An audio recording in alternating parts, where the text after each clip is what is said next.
Erev Tov, Shalom Ubracha. Alors bien évidemment, on dédie ce shiur, comme on l'a fait les semaines précédentes, Be'ezrat Hashem, pour la tzlacha de nos chayalim, qu'ils puissent, que Akadosh Baruch Hu leur donne le mérite de gagner cette guerre contre le mal, bien sûr, qu'ils puissent rentrer chez eux sains et saufs, si Dieu veut, et que Be'ezrat Hashem, que Akadosh Baruch Hu, il délivre donc les otages, il guérisse les malades, et que ça soit aussi les Elohim Nishmat, tous ceux qui sont niftarim, bien sûr qui sont niftarim al Kiddush Hashem.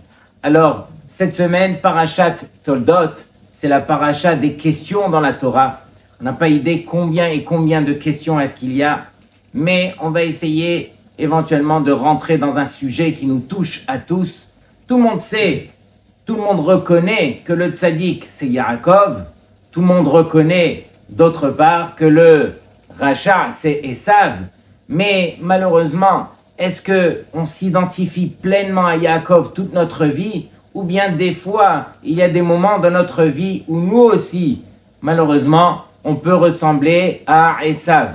C'est qui Yaakov? C'est qui Esav? Comme on le sait, alors Yaakov représente les valeurs spirituelles. Ishtam Yoshev Ohalim. Et Esav, c'est Yodea Saïd Ish Sadeh. C'est un homme qui cherche les valeurs matérielles, les plaisirs de ce monde-ci. Donc, il n'y a rien de mal que de rechercher les plaisirs de ce monde-ci, mais en faire un monde, en faire un but. On verra que ce n'est pas le but de Yaakov, justement. Alors, la paracha, elle s'ouvre. On sait que Abraham, il a passé le flambeau à son fils Yitzhak. Et donc, de la même façon, Rivka est stérile. Et on voit que Yitzhak, il se met en face de Rivka. Et la Torah, elle emploie un terme sur la tefila qu'on n'a pas l'habitude de voir. Vayantar Yitzhak Lachem le nochach ishto. Donc Yitzhak, Rashi nous dit qu'il a insisté donc sur la tefila en face de sa femme, qui akarahi parce qu'elle était stérile. Vayater lo Hashem vatahar Rivka ishto. Et donc, Akadosh Baruch Hu, il a exaucé Yitzhak et Rivka est tombée enceinte. Et donc, comme je vous l'ai dit, c'est quoi ce terme de Vayatar? Le Baal HaTurim nous ramène, c'est la Gemara dans Masechet Sota, qui nous dit là-bas que Vayatar vient du mot Eter. Eter, c'est une fourche. De même que la fourche, elle va permettre de renverser donc le blé qu'on a besoin, donc les graines, avec le soubin, avec les écorces. Donc, elle va enlever le bon du mauvais. De même, la tefila, elle permet de renverser la midat hadin en midat arachamim. Regardez, Rabotai, combien ça vaut la peine de prier. Quelqu'un qui prie, alors Akadosh Baruch Hu, il lui permet de renverser justement ce que Hachem, il avait prévu pour lui. Et donc, si on remarque bien, tefila, c'est la gematria, la valeur numérique de 515. Yitzhak et Rivka équivaut eux aussi à 515. Ils étaient tous les deux investis justement pour la tefila, et comme on le sait, Akadosh Baruch Hu, il a exaucé la tefila de Yitzhak par rapport à celle de Rivka, puisqu'il est marqué Vaye'ater lo Hashem. Et sur cela, on répond, Rashi nous dit que pourquoi est-ce qu'on a répondu à la tefila de Yitzhak et non pas celle de Rivka? Parce que Enodoma tfilato shel tzadik ben tzadik, litfilata shel tzadik ben racha. On sait que Rivka, elle, c'était la fille de Bethuel, la fille d'un racha. Et donc, on ne pourra pas mettre à égalité la tfila d'un tzadik ben tzadik par rapport à celle de Rivka qui était tzadeket bat racha. Et sur cela, on pose la question, mais on dit, mais normalement, la logique aurait dû dire le contraire, puisque Rivka, elle a été à l'encontre de ce qu'elle a reçu à la maison. Elle a fourni des efforts qui étaient encore supplémentaires par rapport à ceux de Yitzhak qui lui a suivi ce qu'il a reçu à la maison. Et sur cela, le Rav Dessler, il répond, il dit, c'est vrai, de manière générale, la tefila d'un tzaddik ben racha est plus élevée que le tzaddik ben tzaddik par rapport à ses efforts. Mais dans le cas de Yitzhak, c'est différent. Pourquoi? Parce que Yitzhak, c'est pas juste qu'il a suivi ce qu'il a reçu chez son père, il a développé quelque chose d'autre. Il a reçu la mida de Chesed de son père Abraham. Mais lui, Yitzhak, il a développé une autre façon de servir Hachem qui est par la gvura, par la force. On a vu combien Yitzhak, il est arrivé à ce niveau de pouvoir accepter la Akedat Yitzhak. Et donc, Yitzhak, lui, était arrivé à ce niveau. Et donc, on voit que à l'intérieur du ventre de Rivka, il y a quelque chose de bizarre. On voit que les enfants, ils s'entrequelaient à l'intérieur de son sein. Et ici, Rashi nous dit que bien sûr, elle passait devant les Baté Midrashot, elle voyait que le bébé voulait sortir, elle ressentait donc un mal terrible, qu'il voulait sortir à ce moment-là. Et d'un autre côté, quand elle passait devant les Baté Avodazara, alors elle voyait que le bébé lui aussi voulait sortir. Elle ne savait pas bien sûr qu'elle avait deux enfants différents. Et donc, directement, va Tomer Inken, donc elle s'est posé la question, Lamazé Anochi, qu'est-ce qui se passe avec moi? Va Telech Lidrosh et Hashem, elle a été demandée à la yeshiva de Shem va Ever pour vérifier un petit peu qu'est-ce qu'il en est. Elle a un bébé qui veut aller à droite et à gauche. Sur cela, j'ai vu le Kol Eliyahu, le livre du Gaon Mivina, qui donne un pirouche sur ce verset, Alpidrouche, magnifique. Il dit comme ça, il dit, va Tomer Inken, Rivka, elle a dit, Lamazé Anochi, qu'est-ce qui se passe, Anochi, avec moi? Lamazé Anochi, va Telech Lidrosh et Hashem. Elle est partie chercher quelque part la dracha de Et Hashem. On sait que dans la Gemara, il y a un grand Tana qui s'appelle Shimon Ha'amasoni, qui lui tirait toutes les drachot des Et qui sont marqués dans la Torah. Chaque fois qu'il est marqué Et, alors Balerabot, ça vient rajouter quelque chose. Et donc ici, quand Shimon Ha'amasoni est arrivé au verset de Ve'ahavta et Hashem Elokecha, tu aimeras l'Éternel ton Dieu, ce Et, il est venu, qu'est-ce qu'il est venu rajouter?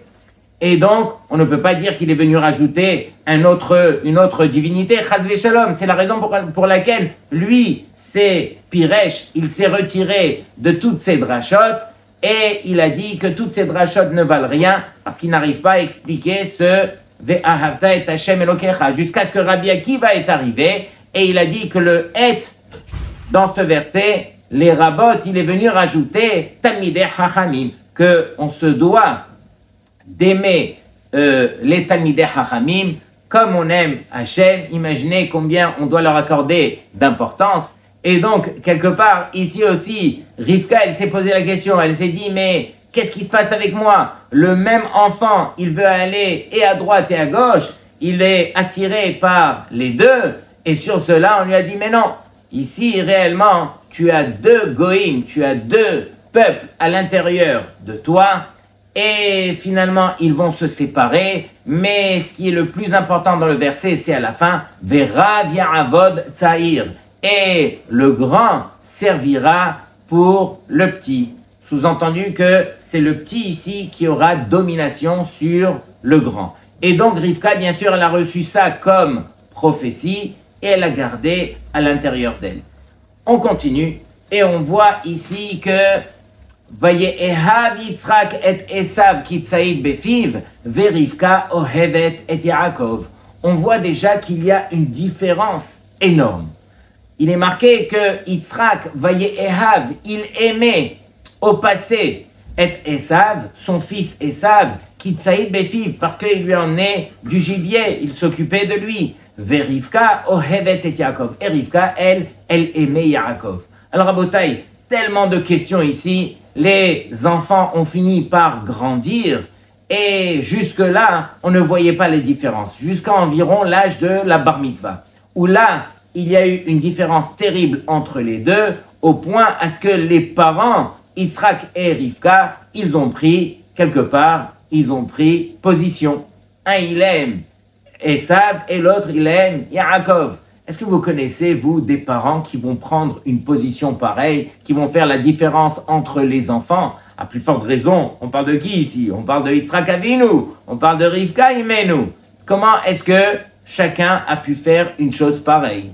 Pourquoi est-ce que le verset s'adresse au passé lorsqu'il parle de Yitzhak? C'est marqué Vaye Ehav. Yitzhak, il aimait au passé Esav, et on donne la raison, Kitsaïd Befiv, parce qu'il lui a emmené du gibier. Pendant que, au nom de Rivka, vers Rivka, Ohevet, elle aimait au présent, Ohevet et Yaakov, sans donner de raison. Comment se fait-il qu'il y ait autant de différences? Sur cela, donc j'ai vu une belle explication. Comment se fait-il qu'on ait fait la différence comme ça au niveau du langage? Alors c'est marqué comme ça, que Gabé Yitzhak Ketiv, par rapport à Yitzhak, c'est marqué Vaye Ehav, au passé, les la mettra, Shelo Haya Yitzhak Ohavo Tamid, que Yitzhak il n'aimait pas toujours Esav, et là Beotozman Shehevi Tsaïd Befiv, mais uniquement au moment où il lui a amené le gibier. Ava Gabé Yaakov, mais par rapport à Yaakov, Shaya Ishtam, qui lui était l'homme intègre, Ketiv verivka ohevet et Yaakov. C'est marqué que Rivka, elle aimait au présent Yaakov, qui veut dire que c'était Ahava Tedira. C'est un amour qui est éternel, qui est toujours présent. Comme on le dit au nom du Shla Kadosh, que c'est marqué dans Pirkei Avot, Kol Ahava sheiteluya badavar, tout amour qui fait dépendre donc d'une chose, d'un intérêt quelconque, alors Batel Davar, Betela, Ahava. Lorsque cette chose, elle disparaît, alors l'amour disparaît avec. De même ici aussi, Yitzhak, quand est-ce qu'il aimait Esav? C'était uniquement pour les choses qui lui a amené dans ce monde-ci. Mais, et donc c'est la raison pour laquelle on a dit au passé, Vaye Ehav. Tandis que Rivka, elle aimait Yaakov pour Olam Haba, le Olam qui était éternel. C'est la raison pour laquelle on l'a cité donc au présent. Verivka, Ohevet et Yaakov.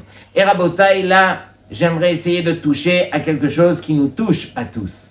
C'est le cas de le dire. Et donc, quelle était la discussion qu'il y avait entre Yitzhak et Rivka?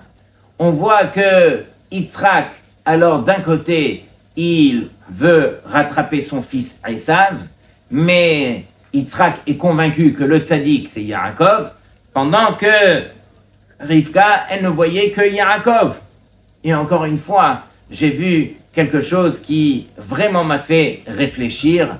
À la fin de la paracha, il est écrit Vaishlach Yitzhak et Yaakov, Vayeler Padena Aram. À la fin, Yitzhak, donc il a envoyé chercher Yaakov, El Lavan ben Betuel à Arami, Achi Rivka. Donc il a envoyé donc chez Betuel Harami, le frère de Rivka, En Yaakov et Esav. Qu'est-ce qu'il dit le verset? Que Rivka c'est qui? En Yaakov et Esav, la mère de Yaakov et de Esav. Sur cela, Rashi dit, pourquoi est-ce qu'on a spécifié? On sait très bien que Rivka, c'est la mère de Yaakov et de Esav. Pourquoi est-ce qu'on l'a spécifié? Rashi de dire, Eni yodea ma melamedenu. Je ne sais pas qu'est-ce que cela vient nous enseigner. Mais on voit, en fin de compte, qu'une mère reste une mère.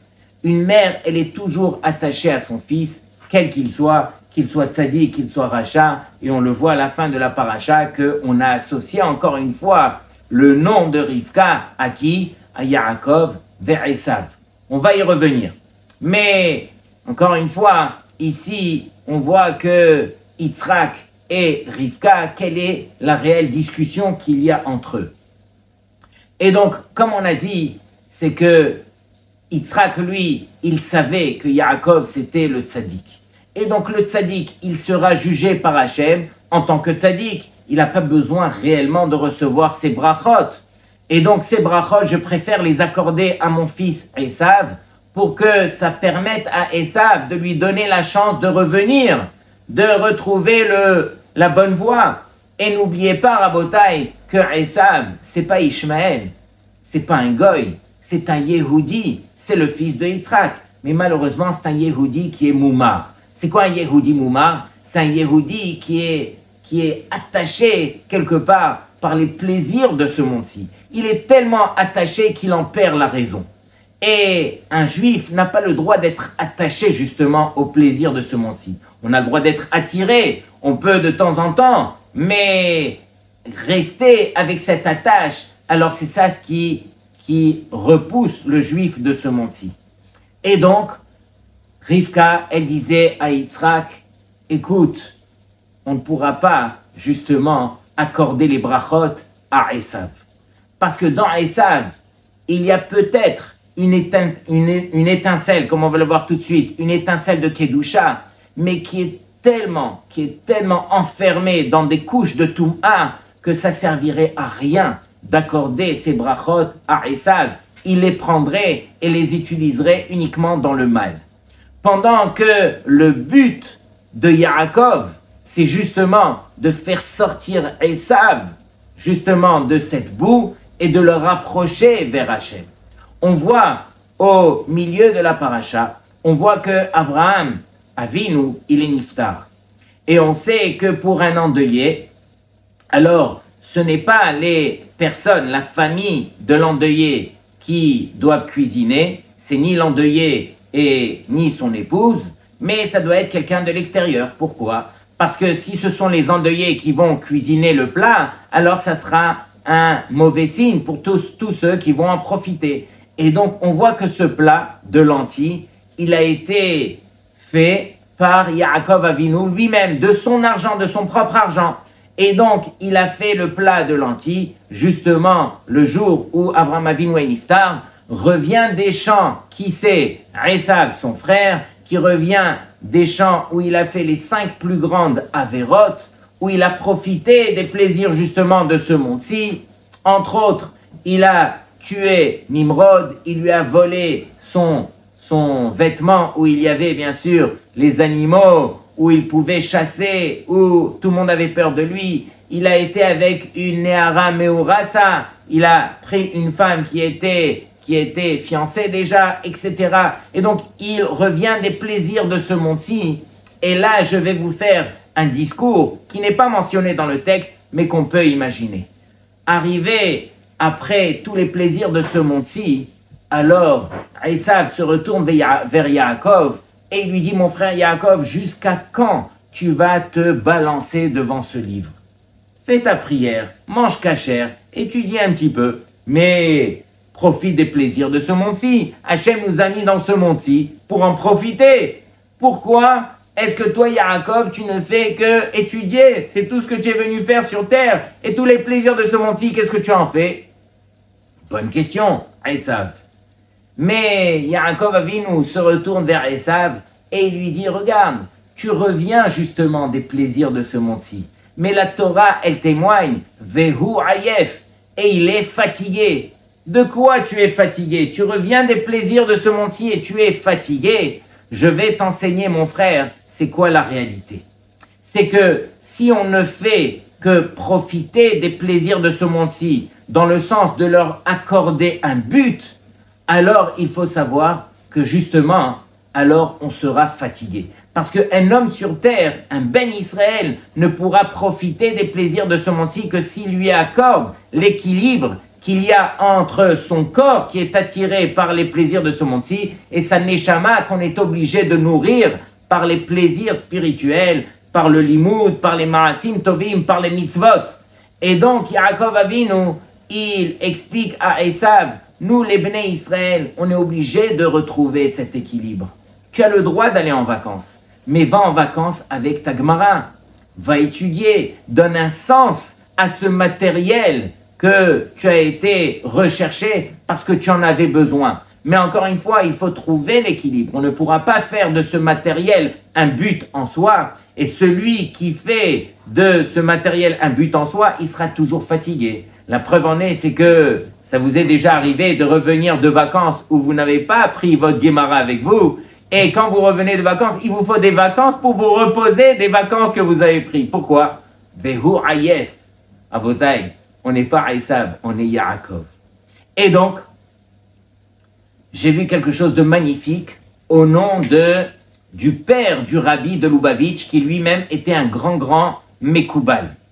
Il nous rappelle que, justement, on voit dans la suite de l'histoire, on voit que Yaakov Avinu, il va aller rechercher son frère après 34 ans de séparation.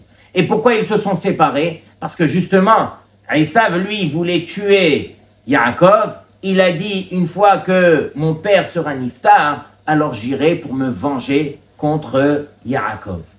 On sait que, justement, Yitzhak Avinu, quel âge il avait quand il a demandé qu'on lui cuisine le gibier pour donner la bracha à Esav? Il avait 123 ans.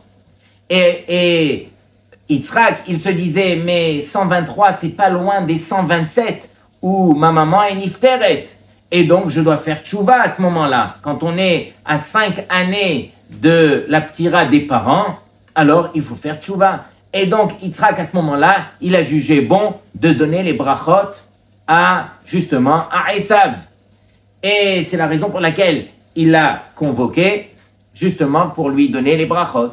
Mais en fin de compte, Akadosh Baruch Hu, il a fait une entourloupe, il a permis à Rivka de déguiser, justement, Yaakov. Yaakov qui, lui, il va mettre les vêtements de Esav, il va venir se présenter auprès de Yitzhak, où Yitzhak, il pense que c'est Esav son fils, il lui fait la bracha, mais Rabotai, pourquoi faire ce scénario? Pourquoi est-ce que Rivka n'a pas dévoilé, tout simplement, comme dans un foyer de Shlom Bayit, on parle à son mari, écoute mon mari, je suis pas d'accord avec toi, et je vais t'expliquer pourquoi. Comme on l'a vu avec Sarah, Kol Maché Tomar Lecha Sarah, Shema Bekola. De même que Abraham devait écouter Sarah, de même peut-être que Yitzhak devait écouter Rivka dans ce cas-là. Et donc, pourquoi Rivka ne s'est pas adressée, encore une fois, à Yitzhak pour lui dire la vérité? Pourquoi Rivka, elle a dû déguiser Yaakov? Pourquoi Yaakov, il a dû se faire passer pour Esav? C'est marqué Kiten Emet les Yaakov. Et toi, tu es l'emblème du Emet et tu viens te déguiser justement pour soutirer les brachot qui étaient réservés à Esav. Plus grande question que celle-ci. Rabotai, Yitzhak, lui, il pensait donner la bracha à qui? À Esav. Il était mitkaven, il avait la kavana de donner la bracha à Esav. Toi, Yaakov, tu viens, tu prends la place de Esav et tu penses que cette bracha, elle sera accordée à toi. Mais la bracha ne peut être accordée que à celui à qui on a été mitkaven, à qui on a pensé. Et donc, en quoi ça va servir de faire toutes ces péripéties? Alors, à Botaï, regardez bien. On voit que il y avait un kesher qui était un lien qui était profond entre qui? Entre Yitzhak et Esav. Mais regardez bien, c'est marqué que la gematria de Yitzhak égale à 208. 208 c'est quoi? C'est 8 fois 26. 8 fois 26. Yaakov, qui a tout reçu de Yitzhak, puisque finalement Yitzhak, il lui a accordé les brachot, on voit que la gematria de Yaakov, c'est 182. 182 équivaut à 7 fois 26. 7 fois Havaya, le nom d'Hachem. Qu'est-ce qui se passe? Il en manque un pour Yaakov, puisqu'on a dit que dans Yitzhak, il y a 8 fois Havaya. Alors, si on remarque bien, Esav, la valeur numérique, c'est 376. Et c'est quoi 376? C'est 1 fois 26 et 7 fois 50. 50, c'est tamé. Il y avait 7 couches de Toum'a sur Esav, puisque Esav, il a fait des valeurs matérielles de ce monde-ci, il en a fait un but. Et donc, il s'est mis sur lui 7 couches de Toum'a qui étaient sur lui, et il y avait 1 fois 26. Et donc, c'était ça le nitzot, c'était ça l'étincelle qui restait dans Esav. Mais qui c'est qui devait retirer cette étincelle? C'était uniquement Yaakov. Et donc, qu'est-ce que Yaakov il fait? Après 34 ans de séparation, Yaakov il vient à la rencontre de Esav. Et on s'attend à ce qu'il y ait du dam, à ce qu'il y ait du sang, une guerre. Il y aura un meurtre ici. Et donc on se prépare pour la guerre. Mais en fin de compte, alors on finit par se retrouver. On finit par... Yaakov, qu'est-ce qu'il fait? Il se prosterne 7 fois devant Tamé. 7 fois devant Esav pour justement enlever toutes ces écorces de Toum'a, et il va et il s'embrasse avec son frère Esav, et c'est là qu'il récupère le dernier 26 qui lui appartient justement pour rapprocher Esav. Et donc c'était ça le message de Rivka. Rivka, elle savait, elle avait reçu en prophétie que justement, alors c'est le petit qui aura domination sur le grand. C'est Yaakov qui justement pourra rapprocher Esav. Et Esav, encore une fois, c'est notre frère. Pourquoi est-ce que on a dû déguiser Yaakov pour prendre les brachot? Parce que malheureusement, c'est pas toujours que Yaakov alors restera avec son image authentique du tzaddik. Il y a parmi nous aussi des Yaakov qui sont déguisés en Esav, qui ressemblent à Esav par rapport à leurs actions, par rapport aux choses qu'ils n'ont toujours pas compris. Et donc, ça sera à nous qui avons compris le message de se tourner vers ce frère qu'on appelle Esav, qui est déguisé quelque part, et de venir et d'essayer de l'attirer, d'essayer de lui montrer le message d'Hachem, d'essayer de lui montrer la vérité. Et donc, c'est une des raisons pour lesquelles Rivka, justement, elle a préféré que ce Yaakov soit déguisé pour, justement, par rapport à la suite des événements, ou par rapport aux générations, alors on pourra retrouver ce Yaakov qui sera déguisé en Esav et qui aura besoin des brachot. Rabotai, on raconte une fois que le Rabbi Lubavitch, il avait reçu un des chaliards qui était des plus grands, puisqu'il était au Mexique et il s'occupait d'une grosse communauté. Et ce chaliard était venu justement pour lui expliquer combien il avait ouvert de centres, des centres de jeunes, beaucoup de Bate Knesiot et tout ça pour rapprocher les gens.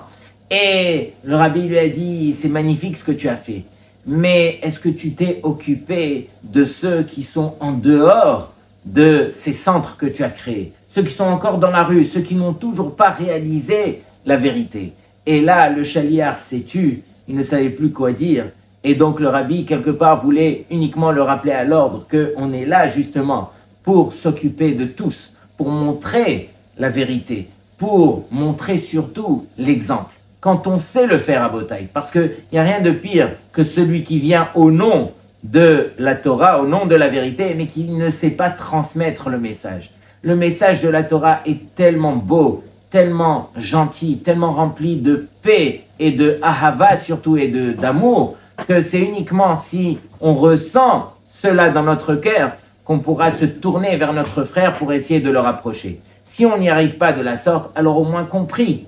Et donc, Rabotai, voilà, c'est l'occasion pour nous de continuer à prier et de demander à Hachem, s'il te plaît Hachem, aie pitié de ton peuple.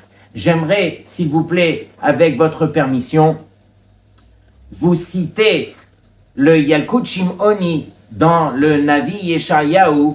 Pourquoi je vous le cite? D'abord, il faut savoir que Yalkut Shimoni fait partie des plus grands midrashim.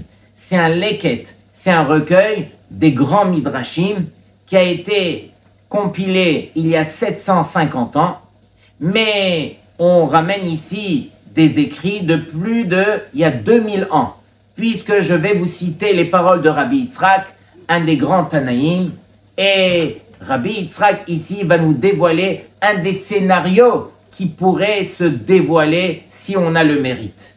Et Rabotai, encore une fois, les événements qu'on est en train de vivre présentement, ils se succèdent tellement vite, il y a tellement de panique, il y a tellement de choses qu'on voit devant nous, l'histoire est en train de se rédiger devant nous, qu'on se doit d'être conscient de ce qui pourrait se passer avec la fin de cette histoire. Et que nous, de notre côté, compris, pas uniquement pour gagner cette guerre, mais pour mériter que le Mashiach, que la délivrance finale, elle y arrive. Amar Rabbi Yitzhak, Shana shemelech HaMashiach nigla bo, l'année où le Mashiach se dévoilera, Kol malche ha'umot ha'olam midgarin zebazé. Tous les peuples du monde vont se disputer les uns contre les autres. Melech Paras, le roi de Paras qui est l'Iran d'aujourd'hui, Midgaré bemelech ha'aravik, il va se disputer, il va faire la guerre contre qui? Contre Melech ha'aravi, c'est l'Arabie Saoudite d'aujourd'hui. Veoler Melech Haravi Ledom.